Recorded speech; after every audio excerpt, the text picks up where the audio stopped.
Hey everybody, so I know I've said in a number of videos that I have been reading up a storm, and today I'm here to do some quick reviews on 12 books I've read lately that I need to make sure you hear about. 12 books by women that I've really loved or have thoughts about. So without further ado, let's get started.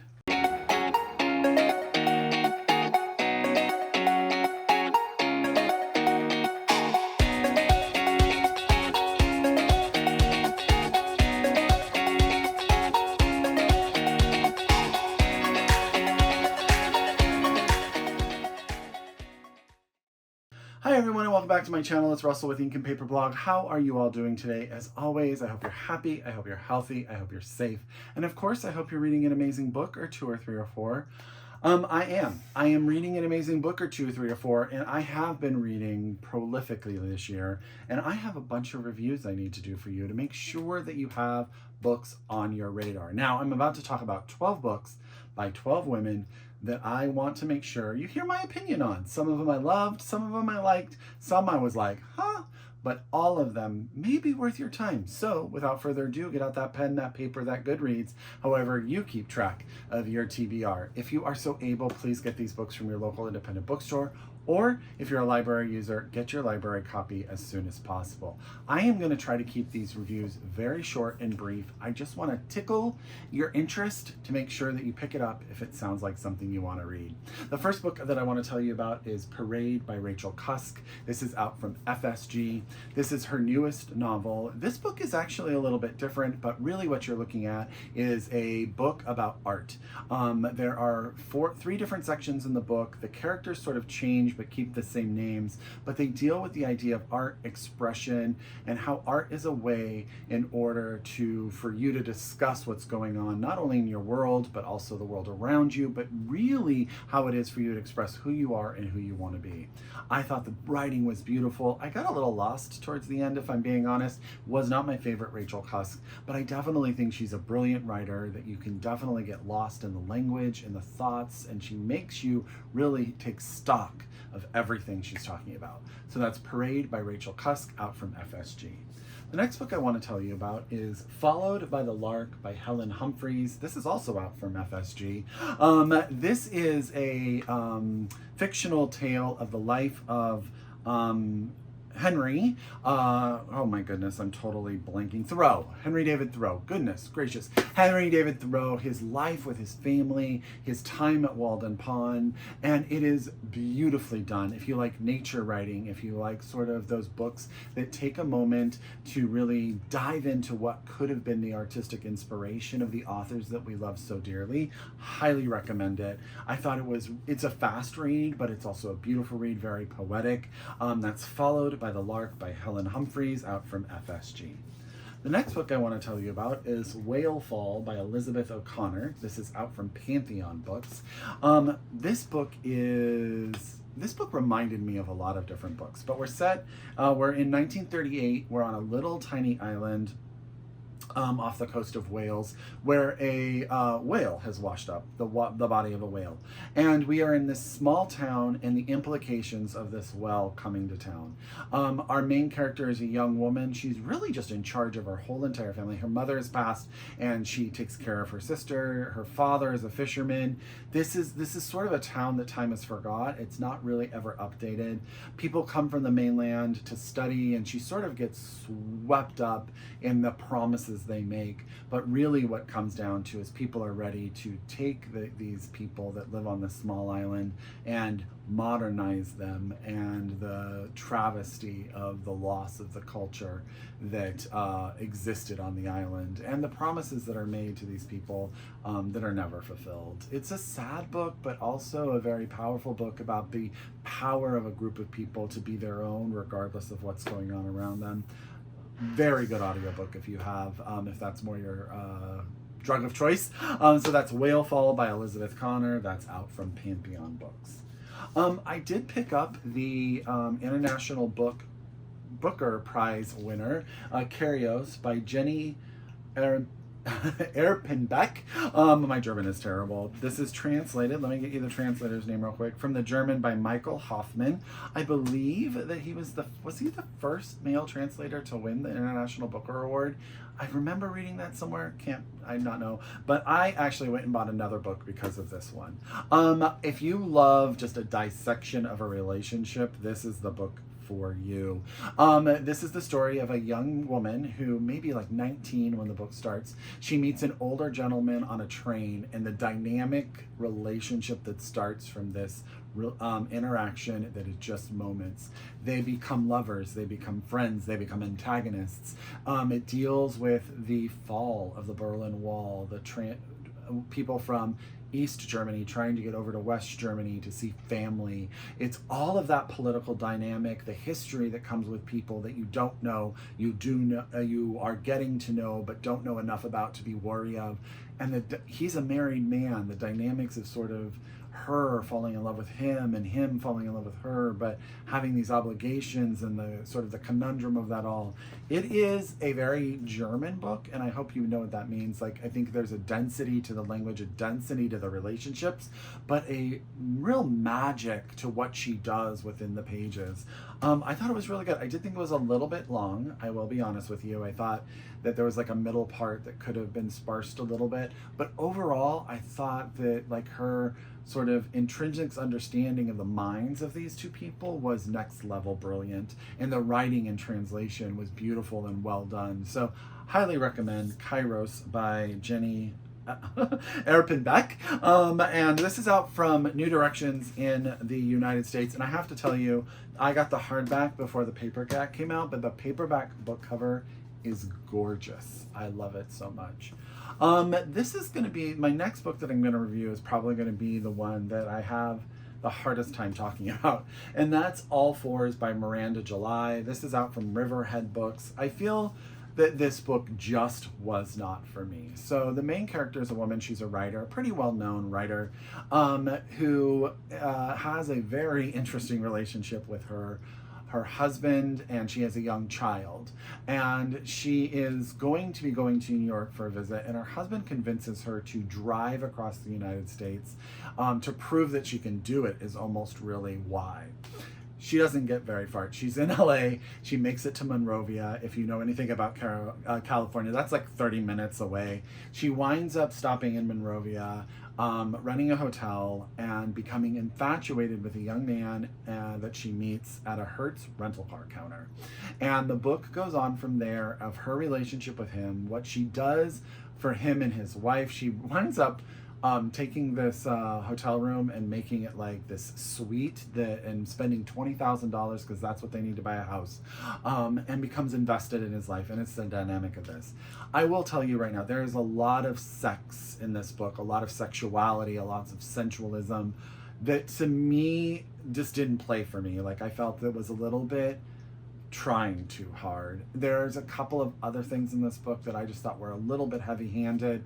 I really wanted to love it. I do think Miranda July is a beautiful writer. There's a lot of really great writing in this book, but there was also a lot of stuff that just didn't sit with me as a reader. At times I was kind of grossed out, and I don't find myself to be that kind of person, but I didn't understand what was trying to be said, and I think that's more on me than the book itself. So I do believe there will be plenty of people who love this book and will tell you to read it. It wasn't for me, but please pick it up if it sounds like something you would like. That's All Fours by Miranda July. Next on my list is the Women Prize winner, and I believe she won the Carol Shields Prize as well. That's Brotherless Night by Vivi, and I'm not going to even try. I know I'm not going to say that right. So this is from Random House. This book taught me so much.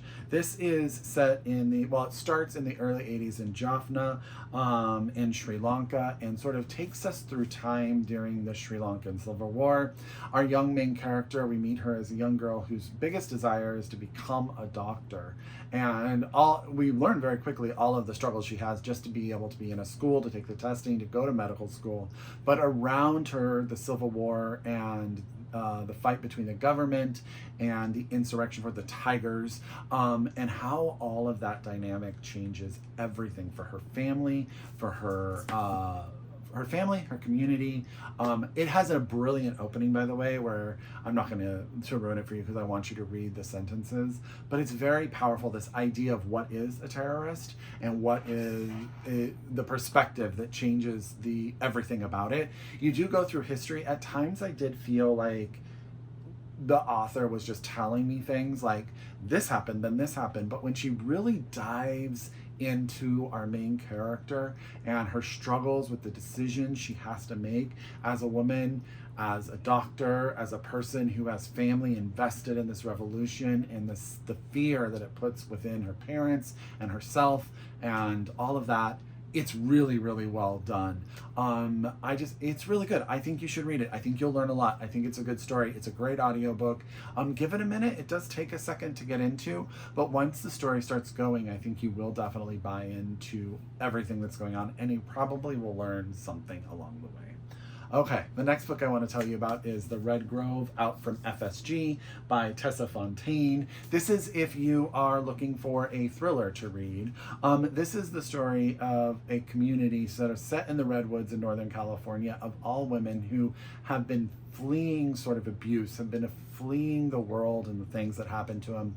The book starts with a man showing up looking for sort of help, who winds up dying. I'm not ruining anything. And because of that, our main character, Luce, her mother, who has been sort of like this psychic, disappears, and Luce has to figure it out. And as she's sort of trying to figure out where her mother is, she starts to learn more about the community that she lives in and its history, and also what it's doing now, and maybe everything is not as she thought it was.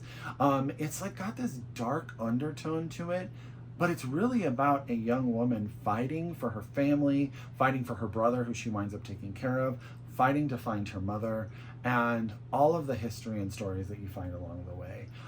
It is really, really page-turnery. Like, you will definitely start it and not want to put it down. Highly recommend it. The Red Grove, Tessa Fontaine, out from FSG. Okay, am I going fast enough? So many reviews, so many books. Hopefully you're just writing down vigorously. Everything will be in the description box below, as always, but hopefully I am piquing your interest. A book that I heard no one talking about, but I really enjoyed, was Habitations by Sheila Sundar. This was out from Simon & Schuster, and it came out in April. This is the story of an Indian woman, Vega, who her sister dies, and she winds up leaving South India, coming to America, to Columbia for graduate school. And while she is there, it's about the relationships that she finds, and she's very much like trying to find her sexual identity. She winds up in a marriage, she winds up having a child, and it's when she has the child that everything sort of starts to come together, and the book becomes a meditation on the idea of what does it mean to make a home. What does home look like? Is home back in India with her parents and her family? Is home with her child? Is home with these people that she's loves, or is falling in love or falling out of love? Like, how does that all work? I want to say that I felt like the first 3/4 of this I flew through. At the end of it, I thought I got a little bit lost in the story a little bit, but I definitely felt like it was worth the read. Totally enjoyed it. I have not met or heard of Sheila Sundar until this book, and I will read whatever she puts out next. I thought Habitations was amazing. Okay, next on the list is a book. I want to say that this was picked. Was this picked for like a Good Morning America book, maybe, or something like that? That's Dolly Alderton's Good Material, and I want to say it was. And this is a book that I actually recommend on audio because it's a great audio. But it's a story of Andy. Andy is a wannabe stand-up comic, and at the beginning of the book we find out that his girlfriend, longtime girlfriend, is just broken up with him, and he cannot figure out why. He felt like they were going in one direction, and she clearly thought they were going in another direction, and he is dealing with the depression, and he never truly is able to figure it out. And he moves in with his mother. He winds up moving in with someone else. Like, it's all about this man trying to figure out what is going on in his life, but also failing as a comedian. And it's not until he really starts to use the world he lives in that he finds success in his art. The book is funny. The book is heartfelt. The relationship between him and his girlfriend is just, it's just very, very well done. And you meet so many goofy, strange characters in it. It is a great summer read. It's a great book to have with you on vacation. I think you'll really like it. So that is Good Material by Dolly Alderton, out from Knopf. Okay. I'm down to the last three, y'all. I'm flying through, but wanting to make sure that all of these wind up on your TBR. The next book I want to tell you about is The Husbands. This is out from Doubleday by Holly Gramazio. This is a very interesting book and not what I expected it to be. So our main character in this book comes down, Lauren. She comes home from a girls' night out, walks into her house, and all of a sudden there's a man there, a man that she does not know, who says that he is her husband and knows all this stuff about her, and her whole home is different and she can't figure it out. And we soon find out that any time that the man goes up into the attic, a different husband comes out of the attic. And it is all about Lauren's relationship with these men and what it teaches her about herself. Now, at first I thought this was going to be a total comedy, right? This idea of like getting rid of husbands when they annoy you and getting one that you fall for, and then realizing that things aren't going the way so you can just trade it in. And it sort of plays into this idea, no relationship is perfect. Wouldn't it be fun if we could just try something different for a while? But in the end, the book gets a bit more dark, and the decisions that Lauren has to make and sort of the heartache that she feels about having to choose in a world where she's been given teen choices. It's very interesting. I'd be interested to know what you thought of The Husbands by Holly Gramazio if you read it. Again, out from Doubleday. I really enjoyed it. It made me think, and it wasn't what I thought it was going to be. Okay. The next book, I think, did I talk about it I think I talked about it in a video already, and that's the Extinction of Irena Ray by Jennifer Croft. This is out from Bloomsbury. Now, Jennifer Croft, I knew her first because she translated many book that was... Goodness gracious, what do I want to say?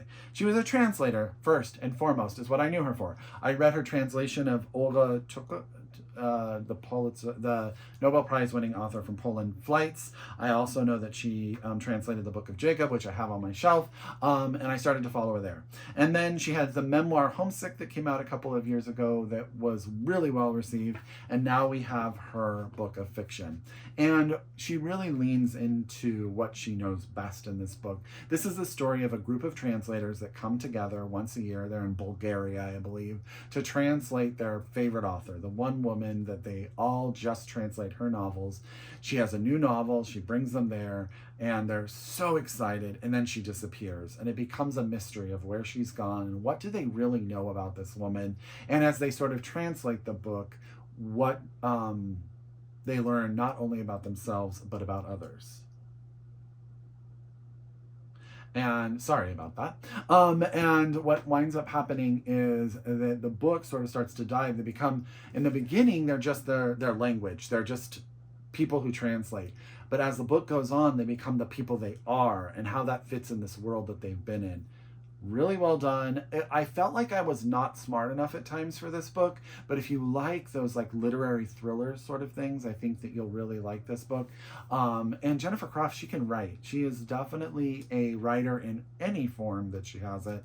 So that's The Extinction of Irena Ray by Jennifer Croft, out now. Last but not least, and I'm really hoping the books next to me do not fall down. That's why I was looking down. I was like, please don't fall over there. Is actually another translated, sort of like a big lyric poem, and that's Adinan by Lena Axelsson, translated by Sascha Vogel. I think this is translated from, I want to say the Swedish. And this is out from Knopf. I think I got this because Bernie and Chris on their Instagrams were talking about it. This is a book that I cannot explain to you because it is so much more than the words I'm going to use. But it's the story of a group of people in Sweden. Goodness.